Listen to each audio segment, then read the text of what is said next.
The Grand Inquisitor was the highest ranking member of the Inquisitorious and one of the most feared by Jedi Survivors of Order 66 in hiding across the galaxy. His very presence carried a cold chill with it, and his name sent chills down the spines of those Jedi.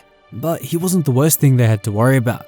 That would be Darth Vader. So how did the Grand Inquisitor slaughter so many Jedi across the galaxy despite being nowhere near as powerful as Vader? Hit that subscribe button and let's find out. In the dark days immediately following Order 66, Darth Vader himself was sent to wipe out any Jedi who survived the initial execution of Order 66. Vader was of course very successful in this mission, but eventually Palpatine pulled him away from this duty to help with other important aspects of ruling the new Empire. As a result, Vader was gifted an order of Force-sensitive warriors who had the sole task of hunting down and killing Jedi survivors wherever they lurked. This was the Order of the Inquisitorious. Palpatine had been planning for this since long before the Clone Wars had even come to an end, and was actually able to turn the Grand Inquisitor to the dark side before they even ended. Palpatine swayed him after the trial of Barriss Offee, where she tried to frame Ahsoka Tano for attacking the Jedi Temple. The Grand Inquisitor is actually the temple guard seen on the left here in this image, and after hearing Barriss' speech about how the Jedi had lost their way, he actually agreed with her and became angered. He was so disillusioned with the Order's participation in the war, but also by how they treated Ahsoka Tano after she was accused of being behind the attack. Ultimately, this led Palpatine to swoop in and lead him towards the darkness. Now that the Grand Inquisitor was turned, he was ready for the day of Order 66. On that day, he entered the temple in his usual temple guard uniform, and when Anakin marched in with the 501st, he actually helped the new Sith Lord. The Grand Inquisitor ignited his yellow blade and turned on his own temple guard brothers, helping Anakin to wipe every single Jedi in the temple out. And this is actually why you don't see any temple guards in Revenge of the Sith when Anakin arrives. The Grand Inquisitor had already slaughtered them, awaiting Vader's arrival. On that day alone, the Grand Inquisitor honestly may have racked up a kill count of over 100. Chilling stuff. Now, another reason that the Grand Inquisitor was able to kill so many Jedi in the early days of the Empire was because of the huge resources that Palpatine and Vader put into the Inquisitor program. They had informants all across the galaxy and outposts almost everywhere. On top of this, the Grand Inquisitor had a similar sort of status to Vader within the Imperial military. When he entered a room, he often outranked even the most respected Moffs and commanders, simply because he was a Force user who answered directly to Darth Vader. Because of this, he could simply pull garrisons of stormtroopers away from other Imperials to use in hunting Jedi, as well as shifting around resources how he saw fit.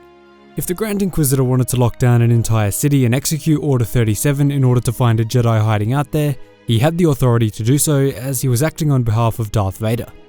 On top of all of this, at the time he ascended to the position of the Grand Inquisitor, most of the Jedi who survived didn't do so through their skill or force power.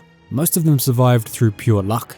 Now, because the Grand Inquisitor was a member of the Jedi Order for so many years, he had a deep understanding of how the Jedi thought and were trained. Obviously because he witnessed it all with his own eyes.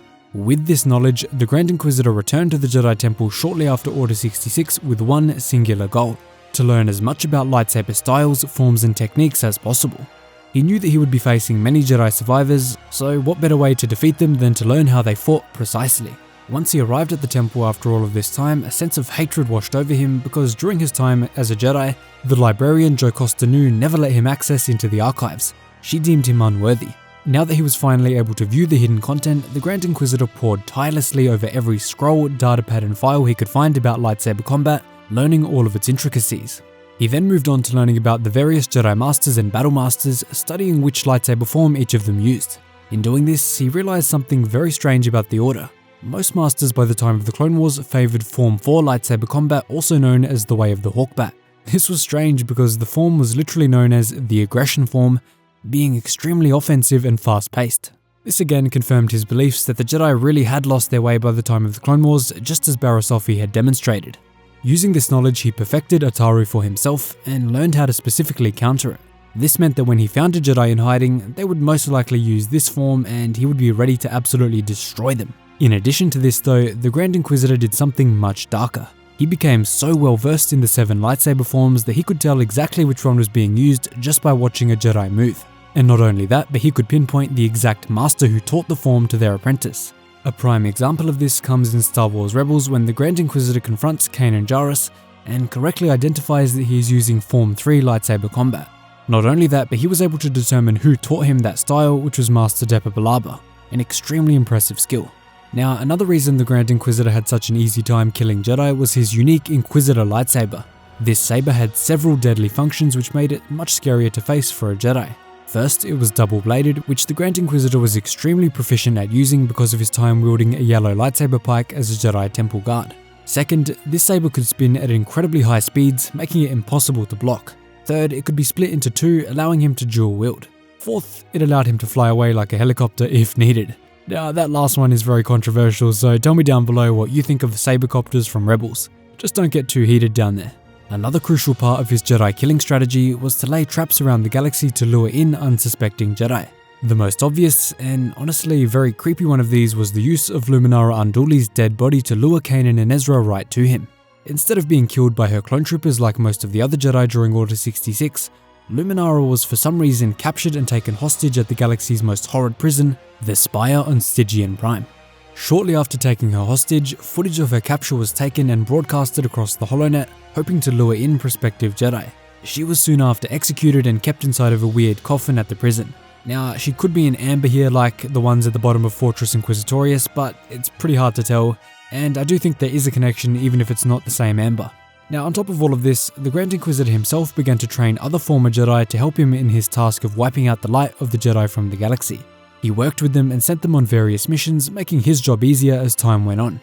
If he couldn't make it to a remote location in the Outer Rim, he would simply send the Seventh Sister or the Fifth Brother out to hunt them down for him. In addition to this, the Grand Inquisitor was given access to a legion of Purge Troopers to help him in his missions across the galaxy. The incredibly interesting thing about these Purge Troopers was that most of them were actually clone troopers left over from the Grand Army of the Republic. These clone Purge Troopers still had their inhibitor chips working after the initial Order 66, which led to an absolutely insane situation. One Jedi Padawan who survived the Purge, Ferren Bar, managed to mind trick these clones into believing that the Inquisitors were still Jedi, which actually caused them to execute Order 66 for a second time. This led to the death of the 10th brother, Proset Dibs. But other than this minor screw-up from the Purge Troopers, they served as formidable reinforcements for the Grand Inquisitor's killing sprees on Jedi survivors across the galaxy. Just one more of the tools in the Grand Inquisitor's belt which allowed him to wreak so much havoc. Now, to top all of this off, there was one final dark reason that the Grand Inquisitor was so effective in his task. That was that he had no other option. If he even failed slightly in bringing a Jedi down, he would be severely punished by Darth Vader. And if you remember his line from Star Wars Rebels, "There are things far more frightening than death," you'll realize that this has probably happened to him before.